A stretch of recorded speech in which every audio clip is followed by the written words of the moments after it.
लोग जीवन में शांति, संतुलन और सुख की तलाश में लगे रहते हैं, लेकिन जब जीवन में सारी भौतिक सुविधाएं होते हुए भी मन अशांत रहता है, तो इसका कारण अक्सर हमारे भीतर के नकारात्मक विचार और भावनाएं होती हैं। जब तक मन में लालच, गुस्सा और अहंकार जैसी भावनाएं हैं, मन भटकता रहेगा और मन अशांत रहेगा। कभी भी मन में शांति नहीं होगी। एक व्यापारी था जिसके पास अपार दौलत थी, महंगे वस्त्र, आलीशान घर, नौकर, चाकर, सब कुछ था उसके पास, लेकिन फिर भी उसका मन हमेशा बेचैन रहता था। व्यस्त जीवन, निरंतर व्यापारी की यात्राएं, प्रतिस्पर्धा, लाभ हानि की चिंता, इन सब ने उसे मानसिक रूप से थका दिया था। वह जानता था कि कुछ तो है जो जीवन में अधूरा है, लेकिन वह समझ नहीं पा रहा था कि अधूरापन किस बात का है। एक दिन जब वह एक गांव की ओर जा रहा था, उसे रास्ते में एक आश्रम दिखाई दिया। शांति की तलाश में वह उस आश्रम में चला गया। वहां एक संत एकांत में तपस्या कर रहे थे। व्यापारी ने उन्हें प्रणाम किया और अपनी सारी परेशानी उन्हें सुना दी। उसे आशा थी कि शायद यहाँ से कोई समाधान मिलेगा। संत ने मुस्कुराकर कहा, तुम्हें शांति चाहिए तो कुछ देर ध्यान करो, योग करो। व्यापारी ने कोशिश की, आंख बंद की, बैठ गया और गहरी सांस लेने लगा, लेकिन मन तो जैसे किसी उथले तालाब की सतह की तरह हिलोरे ले रहा था।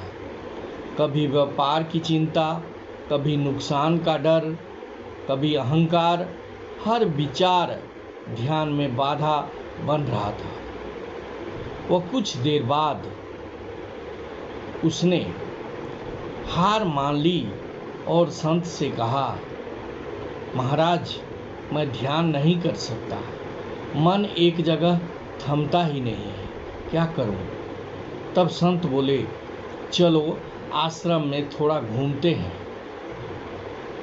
टहलते टहलते व्यापारी का हाथ एक पौधे की शाखा से टकराया और उसे कांटा चुभ गया। वह चौंक गया और दर्द से कहार उठा और दर्द से कराह उठा। संत तुरंत दौड़कर एक औषधीय लेप ले आए और उसके हाथ पर लगा दिया। उसके बाद उन्होंने कहा, जिस तरह से इस कांटे ने तुम्हारे शरीर को पीड़ा दी, वैसे ही तुम्हारे मन में भी क्रोध, अहंकार, ईर्ष्या, लालच जैसी कई कांटे हैं जो तुम्हारे मन को, तुम्हारे हृदय को चोट पहुंचा रहे हैं, जिसके कारण तुम बेचैन रहते हो। जब तक इन्हें नहीं निकालोगे, तब तक तुम्हारा मन भी इसी तरह पीड़ित रहेगा और अशांति बनी रहेगी। ये बात व्यापारी के दिल को छू गई।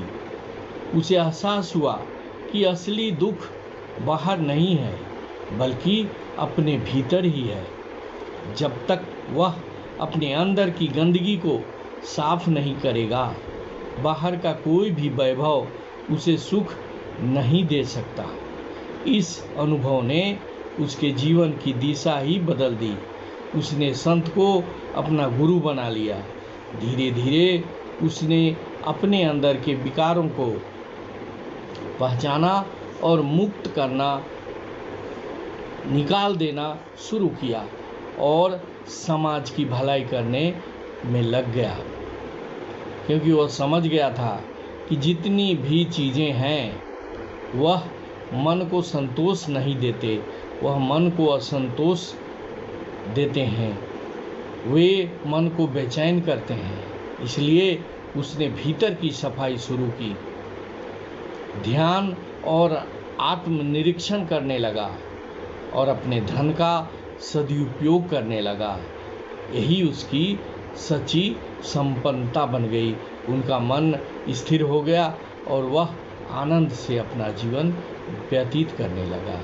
भाइयों, हमें अपने भीतर, अपने दिल में सोचना चाहिए कि हम में कितनी गंदगी है। उस गंदगी को सफाई करना आवश्यक है। हमारे भीतर की गंदगी ही हमें बेचैनी देती है। इस बेचैनी को अगर, इस अशांति को अगर शांति में बदलना है तो अपने अंदर झांकना होगा, अपने भीतर की सफाई करनी होगी, परोपकार में मन लगाना पड़ेगा, धन का सदुपयोग करना होगा। इससे हम शांति का अनुभव करेंगे, सच्चा सुख का अनुभव करेंगे, सच्ची संपन्नता का अनुभव करेंगे। आशा करता हूँ यह वीडियो आपको अच्छा लगा होगा। अगर यह अच्छा लगा तो इसे सब्सक्राइब करेंगे, शेयर करेंगे और ज़्यादा से ज़्यादा शेयर करते हुए लाइक करेंगे। Thank you very much. जय हिंद, वंदे मातरम।